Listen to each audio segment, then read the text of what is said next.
This is the Orthodox Conundrum on JewishCoffeehouse.com. I'm Scott Kahn, and today I'm doing something which I don't think I've ever done before.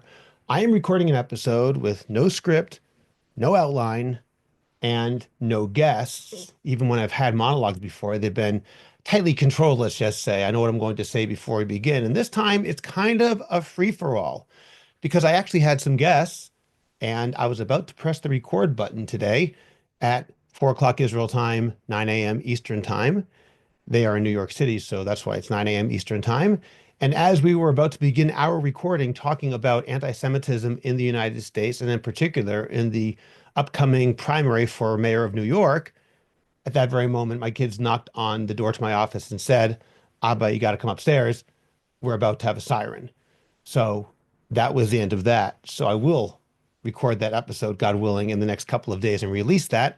But for right now, I'm on my own here without a plan, and I'd like to just offer some reflections, some of the things I've been thinking over the past, I guess, close to 72 hours as we've experienced this war with Iran, a war that we've been thinking about for literally decades, wondering when it would happen, wondering if it would happen.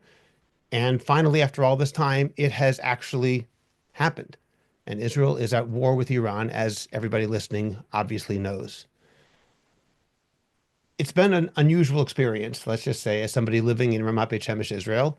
On Thursday night, I drove to Yerushalayim to pick up our son Ephraim, our daughter-in-law Shira, and our new 3-week-old grandson, Yakir Yisrael. And we brought them home. It was great. And at 3 o'clock in the morning, we were preparing for Shabbos.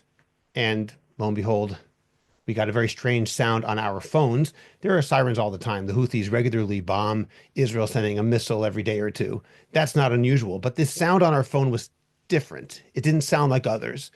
And it basically wasn't even a sound saying, get into your safe room, although there was actually a siren outside. It was, be ready because something is happening. And even though we've had many sirens, the fact is, in our family chat on WhatsApp, we saw that our son Yaki, who was in a base down south, he had a siren. And my sister-in-law immediately wrote, and she's in Zircon Yaakov, which is further north, and she had a siren. Usually it's much more localized.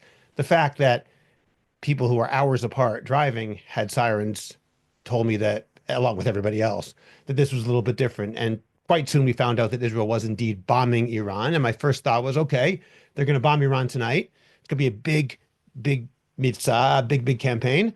And after a night's worth of bombing, it will be over. But we were quickly disabused of that notion when we were told by the IDF that this is going to take days, if not weeks.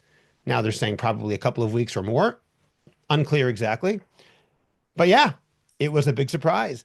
And we all were kind of nervous, waiting around. Of course, I went to bed about 6 o'clock in the morning. I wrote a Substack with some initial thoughts. And then the next day, Friday, we heard 100 drones were coming and it was nerve-wracking. And then we heard you can leave your area near your safe room because we've intercepted all of those drones. And there was a type of, I'm not going to say euphoria, but guarded optimism, I believe, among most people saying, oh, maybe this won't be so bad. And of course, that night, when Shabbos came in, or right before Shabbos, actually, it was in fact about 15 minutes before Shkia, before sunset, and the Houthis sent a missile. So those in the family who were lighting candles quickly lit candles because we didn't know how long we'd be up there. After that, it was time to daven, and sometime in the middle of davening, we heard that we should be near a safe room again. And then after Kiddush and Hamotzi, right before the soup, we got another notification saying our phones were there, lying there on the table so that we could hear those notifications when they came in, and immediately they would flash up on the screen saying it's going to happen soon. So we had a little bit of a debate. Should we have the soup first or should we wait? And we didn't know if there's going to be half an hour, 2 hours, 3 hours. We didn't know. So we decided to wait. This is the experience that everyone had. We ended up waiting in the safe room when the siren went off for, I think, if I recall, 55 minutes until we got the all clear. And then that was that. We had another one at 1 or 2 in the morning. We had another one here at about 5 something in the morning. And then, of course, yesterday on Shabbos day, during Shabbos itself, I don't think there was anything, but there was after Shabbos was over. It has been ongoing continuously. And as I said, even just now, less than 2 hours ago, we had another one, which prevented me from having the podcast I expected. Just giving you some experience of what it's like over here. It is not that scary when you're in your safe room. We're here with a bunch of our kids. It's my father-in-law was here for Shabbos. It was in some ways a lot of fun because we're all joking around. And of course, you hear that tragically and terribly, there are people who lost their lives and many more who are injured. And there's no way we can minimize that. The fact is, there are people out there who were killed. At the moment, the number is 13 people who were killed by Iranian missiles, ballistic missiles being shot into civilian areas. I don't know what the Iranians are trying to do, although I have heard, for what it's worth, that the last two times they bombed Israel, last April and last October, they had a major barrage, and it didn't end up killing anybody because they were aiming it exclusively at military sites. And because of that, this time, again, I don't know if anyone knows this or it's speculation, they're intentionally aiming it towards civilian areas. Certainly, those that have hit apartment buildings. Those people who have been killed have not been military personnel. Those people who've been killed have been people just in their houses doing nothing except for being in Israel. Hundreds injured. 13 people lost their lives. It's a horrible crime. Of course, I assume that the chattering masses who don't like Israel will talk about Israel started it. Israel is bombing wantonly throughout Iran. And of course, that's not true. Israel is doing precision targeting of very specific people. I saw Piers Morgan wrote at one point, oh, if Israel were this precise against Hamas, maybe people would be more on Israel's side, which of course is an absurd thing to suggest. Israel did not do this against Hamas because Hamas people were hiding in tunnels along with hostages rather than in their bedrooms. If they did, Israel would have. There's no easy answers. But when Israel can save lives, it tries to save lives. That is obvious and clear, as we can see right now going on in Iran. From what a lot of people believe, most Iranians despise the regime of the mullahs. The Iranian people are currently under their thumb, under the thumb of this theocratic fundamentalist dictatorship. And let's hope that this gives them the impetus to overthrow this corrupt criminal regime, a corrupt criminal regime which would like to literally take over the world, which would like to impose Islamic fundamentalist law according to their interpretation across the earth. They would like to destroy the Jewish people, both in Israel and elsewhere. They have no qualms about attacking Jews no matter where they are as representatives of Israel. They hate the United States, the great Satan as they call it. They hate the West entirely. The Iranian regime is the source of all of the problems we've had in Israel since October 7th. When Hamas invaded, Hamas is effectively an arm of Iran. It has independent leadership, but it is funded by Iran. It is considered part of Iran's axis of resistance. Those people who are working to protect Iran effectively, they see it as trying to destroy Israel. Iran sees it as that too, as well as an arm of their tentacles, an extension of their tentacles, a means of hurting Israel should Israel try to hurt Iran. For years, everyone knew that Iran's plan was to continue trying to build a nuclear weapon covertly. And should Israel ever attempt to stop it, they would sic their various proxies, Hezbollah and Hamas among them, Islamic Jihad, the Houthis, those in Syria, militias in Iraq and the rest, sic them on Israel. And then they would be able to operate freely because Israel would be too busy fighting off these local dangers. Well, thank God, Israel has largely disarmed Hezbollah to the point that Hezbollah even announced that they're not getting involved, which means that the single biggest threat against Israel that Iran had has been disarmed.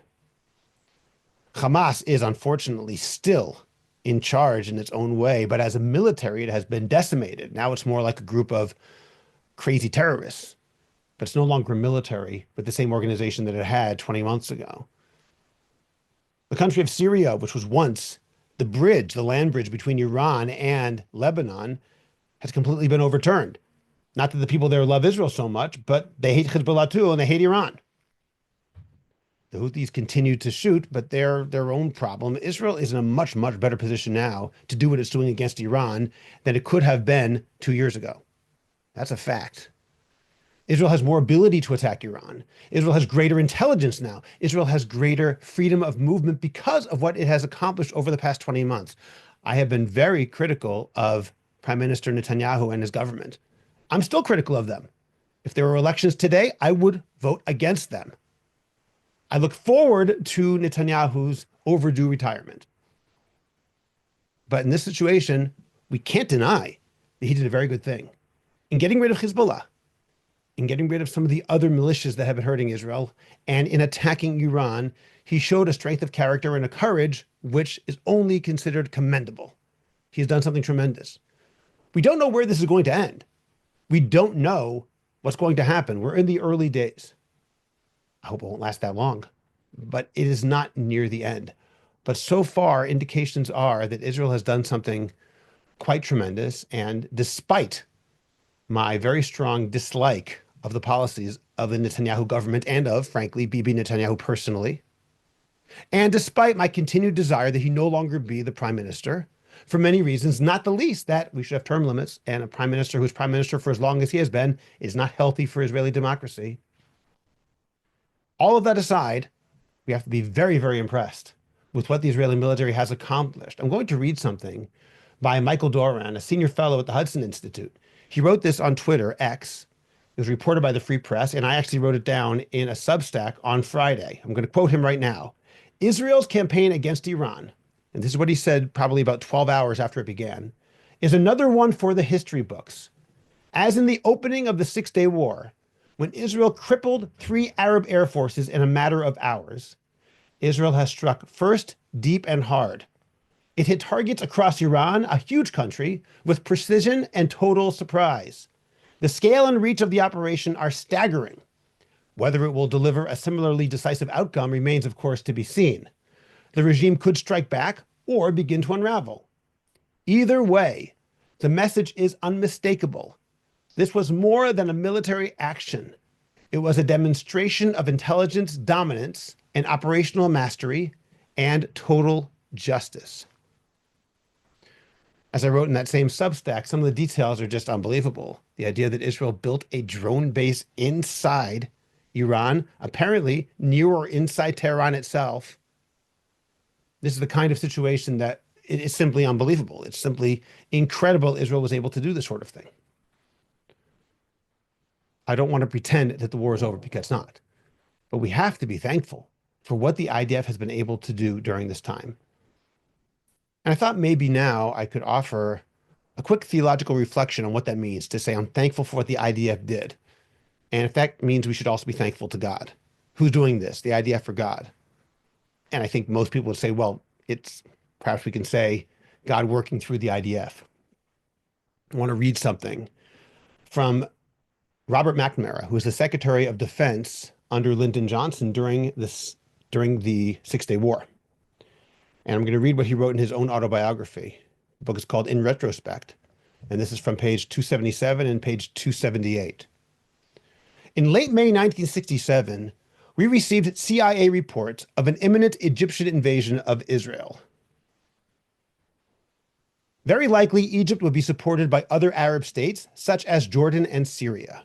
And we feared, if it were necessary to achieve its objective, destruction of the Jewish state, Egypt would receive support from the Soviet Union as well. Israel, of course, had similar information.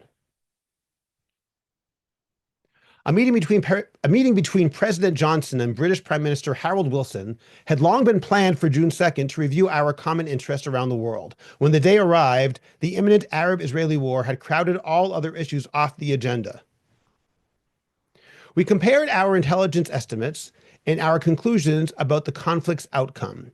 We agreed on all points, including who would win. Israel, beyond a shadow of a doubt. One side, I recall, anticipated an Israeli victory within 10 days. The other expected it within 7. But we also agreed the consequences of such a war would be difficult to predict and to control, and therefore we should do everything possible to prevent it.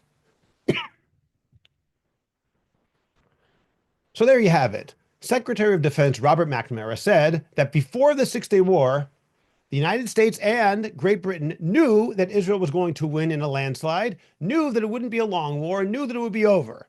They didn't say 6 days, they said 7 or 10 days.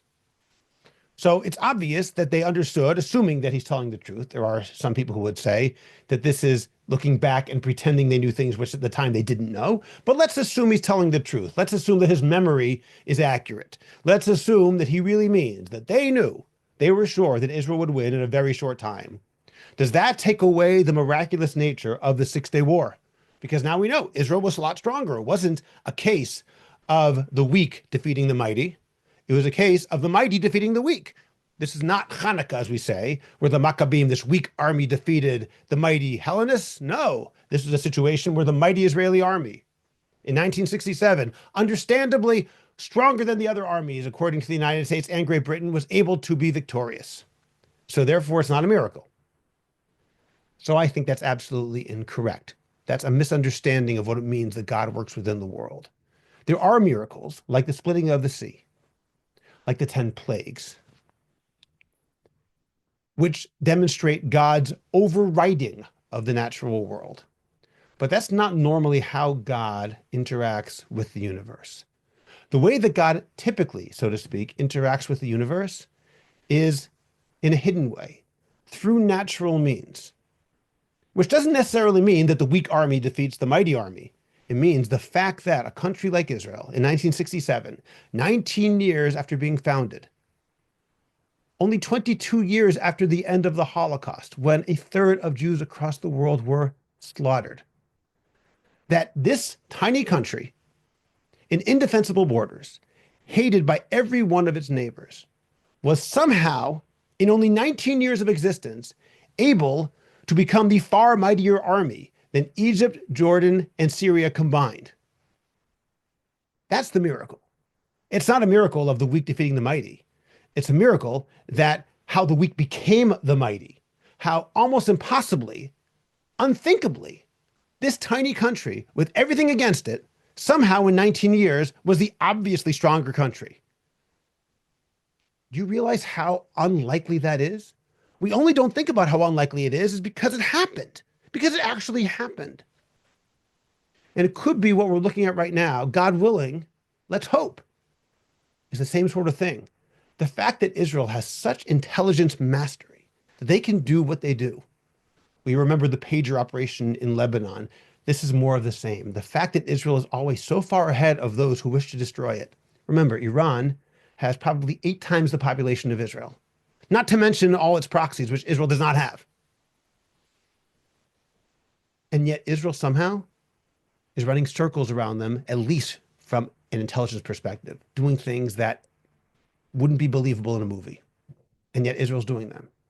That's not a sign of Israel being greater in a natural way. It's a sign that Israel is stronger because God somehow has given the IDF and the Mossad and our intelligence services and our people the ability to have this extra degree of strength, military strength, intelligence strength. The fact that we're stronger, that the weak became the mighty, that is the miracle. And in fact, I believe it's actually reflected in Parshat HaShavua coming up this week, in Parshat Shlach Lecha, which is the story of the spies who said bad things about the land of Israel. And as they came back, there were 12 spies, 2 of whom, Yoshua and Kalev, were saying wonderful things about Israel, and the others started off by saying wonderful things and then said, however, we can never defeat our enemies there. There's no way we can defeat the Canaanite nations. Impossible. And when Yehoshua and Kalev tried to convince them that wasn't true, the spies said an almost incredible line. They said, "V'ha'anashim asher alui mo amru." The men who went with him, with Kalev, said, "Lo nuchal la'alot et el ha'am." We cannot go up to this nation. Ki chazak hu mimenu, because it is stronger than us. But Rashi there says, which is citing Masechet Sotah, page 35a, Rashi says, chazak hu mimenu, kivyachol, so to speak, klape mala amru. They were actually speaking about God. Because the word mimenu can be understood as they're stronger than us or they're stronger than him. So the spies apparently were saying, according to Rashi, not that the Canaanim are stronger than Israel. Rather, they are stronger than God, which is an unbelievably impossible thing to believe they actually thought. These are the same people who less than a year and a half earlier saw the splitting of the sea. They experienced the epiphany at Sinai. They were taken out of Egypt with signs and wonders. And now they say these nations there are stronger than God. How could they possibly think that? In order to understand it, the Nitziv of Natalie Tzvi Yehuda Berlin on the story of Yehoshua defeating Amalek in Parshat B'Shalach, back in Sefer Shemot, in the 17th parak, in the 17th chapter, explains what was really going on over there. Because there, Moshe tells Yehoshua, I want you to go and defeat them. Moshe himself doesn't fight. In fact, Moshe leaves the scene. Moshe goes up onto the top of the mountain, and he raises his hands. And it says when he raised his hands, the people would win. And when he lowered his hands, the people would lose. And the Mishnah, Masechet Rosh Hashanah, says something which does not seem to be the natural pshat, but that's how Chazal understood it, which is very important for us. Chazal say, our sages say, do we really think that Moses' hands can actually affect a war? Moses raises his hands up high and they win? Of course not. Rather, when Moses raised his hands high, the people thought of God and prayed. And therefore, because they prayed, they started winning. When he lowered his hands, they weren't thinking of God. They started to lose. In other words, there's no miracle, so to speak. It's about prayer. Meanwhile, it says, Joshua defeated the Amalekites by the sword. Very, very deliberately, it says it was done in a physical, natural manner. And in fact, afterwards, God says to Moshe, I will wipe out the memory of Amalek from underneath the heavens. And then Nitziv says, what does that phrase mean, underneath the heavens? And this is where he puts it together. He says, Amalek did not believe that God was unable to help Israel. He said, no, everyone knew what happened at Sinai. Everyone knew what happened with the Red Sea. Everyone knew what happened in Egypt. That's not what happened here. Amalek understands that God can overwhelm the universe. In fact, most people who believe in God believe that God can overwhelm the universe. They also believe that God can absent himself from the universe. The innovation of Abraham, the innovation that brought God into the world, was that God also acts within the world even when you don't see him. In other words, Amalek believed, and are representative of the idea, God can overwhelm the universe if he wants, or he can stay away from everything. But there's no such thing as God acting within the universe such that things seem natural, but they're actually working with divine help. Amalek denied this concept of hashgacha pratit, the idea of divine providence, that it's not just the miraculous, but God working within natural means, through the natural order. That's what they said can't happen. And in order to defeat this theology, the theology of God can only overwhelm the world and he can only defeat Israel's enemies if he chooses to completely wipe them out. But this idea that Israel will fight a natural fight and God is still helping them, even though there's nothing overtly miraculous, that Amalek cannot accept. In order to combat that, Moshe said, no miracles here. Moshe represents miracles. Joshua represents natural means. Therefore, fight them by the sword. Fight them naturally. And that's why it says Amalek was defeated naturally by the sword. And that's why it says also that God wants to wipe out this memory of this concept, this theological idea from under the heavens. What's under the heavens? Under the heavens is the area that Amalek says God doesn't operate. God either comes down from the heavens overwhelmingly, or he doesn't come down at all. But this idea that in the earth, under the heavens, God still operates, Amalek can't accept that. So Joshua is the opposite of that idea. Joshua fights against that idea. God can operate even in a non-miraculous way. Moshe represents the miraculous, so this is not his fight. Everyone agrees that the Moshe way of looking at God, what he represents, everyone knows that God can do that. But if it's quote unquote a fair fight, it's Joshua's army against Amalek, Amalek says, yeah, we can defeat them because God won't be there. Well, Amalek is wrong. God works even within the natural world. And that's why it also says about Amalek at the very end, Ki yad al kes ka, God's hand, Ki yad al kes ka. The hand is on the seat of Yud K, which is half of the Tetragrammaton. The Netziv explains that the hand is Amalek's hand, blocking God, so to speak, saying, I accept the first two letters of the Tetragrammaton, of Hashem's four-letter name, Yud and Hey, which represents creation. Ki v'ka Hashem tzor olamim. Those letters represent creation. But the last two letters of God's name, Vav and Hey, which represent divine providence, I can't accept that. And as long as Amalek's theology exists, all we have in God's throne is Yud and Hey, that God is the creator, but that God works within the world, the Vav and the Hey. Amalek blocks that Vav and Hey from being there. And until that theology is uprooted, God can't be completely in the world with his full name revealed, because that theology says God isn't really here. Which brings us to the spies. How could the spies possibly have said that God is unable to defeat the Canaanites? The people saying they're stronger than God? They thought the same thing as Amalek. They were imbibing the same theology. We believe, of course, that God can overwhelm, but we know also, said the spies, that when we go into the land of Israel, we're going to fight by natural means. That's why we were sent as spies, to check it out so we can prepare battle plans. We're going to work naturally. And if we're going to work naturally, because the spies believe the same thing as Amalek, that God doesn't work through natural means. He only works in the miraculous, the overtly miraculous. Therefore, they're stronger than God because God doesn't work like that. And that was their problem. And that was why the spies were punished. And that's, in fact, when the people decided in the end they're going to go in anyway. It says Amalek were the people who defeated the people. Amalek were the nation that fought against Israel. Amalek came down and defeated Israel again, it says, when they tried to go in, despite the fact that God said you can't go in. After the sin of the spies, the people went up and decided to go in without divine sanction. Now God really wasn't with them. And Amalek, of all people, and now understandably defeated them. And I wonder now if that's what we're experiencing today. The same kind of experience where we have a very, very powerful IDF. We have a very, very brilliant Mossad. We have abilities which make no sense for a nation of 10 million people in the sea of people who despise us. We have fewer natural resources. All we have is the fact that we are Am Yisrael, the people of Israel. And somehow, God helps us. He doesn't help us by doing miracles in the overt way, necessarily. Not that he can't.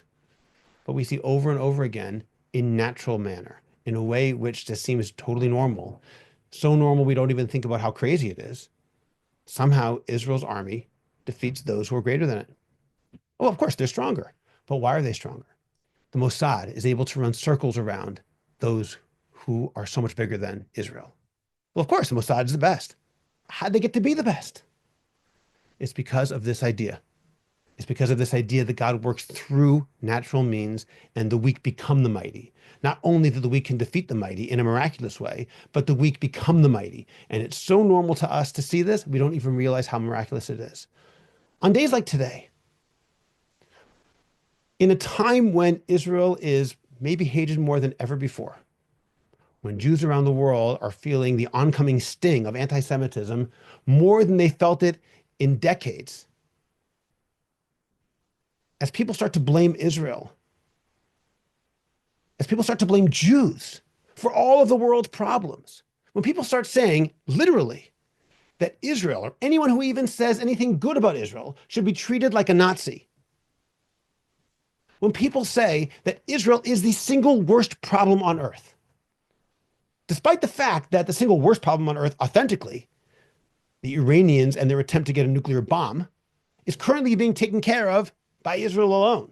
When people believe that, we have to work hard to make sure we don't somehow imbibe that same kind of attitude. The spies, involuntarily, but inevitably, somehow assimilated the viewpoint of Amalek. We are at risk of assimilating the viewpoints of those who hate us and being overly defensive. We have to remember that we are not perfect, not as a Jewish people and not as the state of Israel.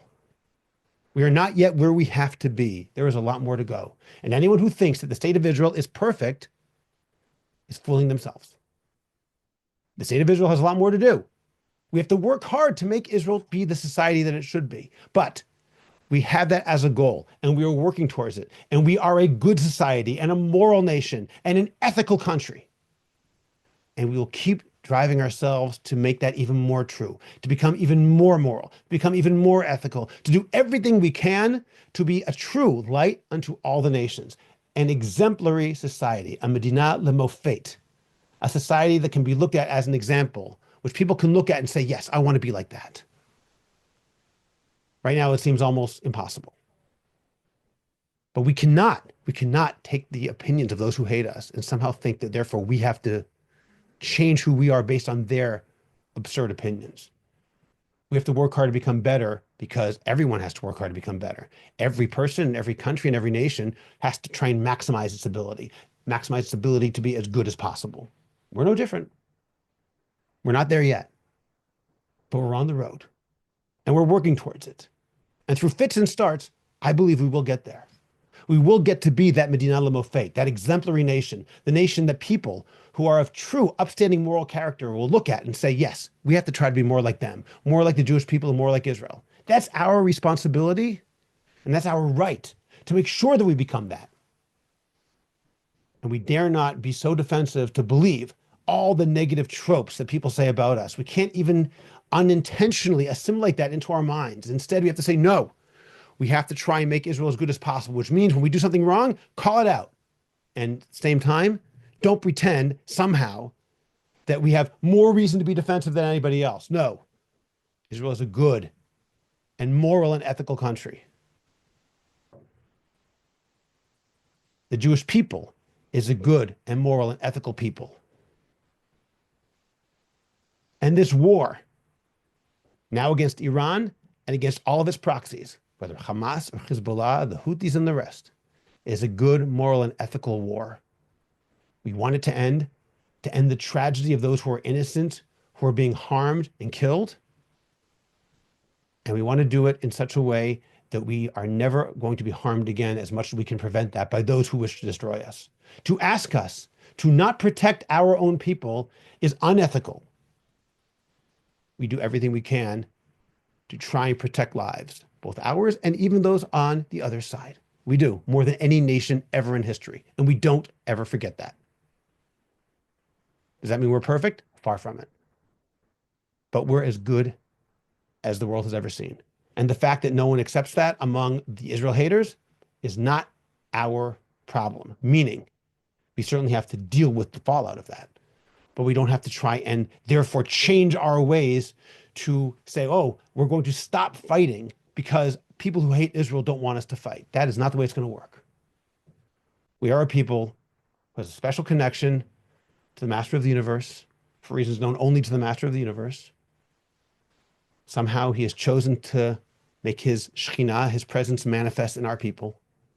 And as we fight against Iran, this existential fight to make sure that we are not destroyed, we have to remember we are on the right side of history. And frankly, all the countries who are complaining about Israel right now, deep down, they know it too. And God willing, this fight will move forward in such a way that Israel will be victorious. Israel will be able to defeat its enemies in such a way that they cannot harm Israel again. We can continue to allow God to bestow his blessings upon us. And we will try, once we can get rid of those problems, those threats from outside that are trying to destroy us literally and destroy all Jews across the world, we will continue to try to make ourselves and our country even better, to make it the most moral country on earth, to make it the most ethical country on earth. We're not there yet, but we're on the road, and we're going to continue to be on the road. And our job is to always fight to make sure we never leave that path, that we're always moving further along that road to become ethical and moral, and the Medina Lemofet, the country that is the exemplary nation, the people who are the exemplary nation. We will continue to do so, and we will continue to pray like the people fighting with Yoshua, through natural means, with their eyes on Moses' hands, thinking about God and saying, through natural means, we pray, and then we'll be victorious, God willing. It's all in God's hands, and the hands of his shlichim, his messengers, the Israeli army, and the Israeli intelligence services, and all of us, Jews in Israel and across the world, have to always remember that we have a special role to play to make this country everything it was intended to be. Those are my thoughts for today. I hope they made a little bit of sense. As I said, unrehearsed, unscripted, hopefully somewhat intelligible. I thank you for joining me. I'm Scott Kahn, and this has been the Orthodox Conundrum on JewishCoffeehouse.com.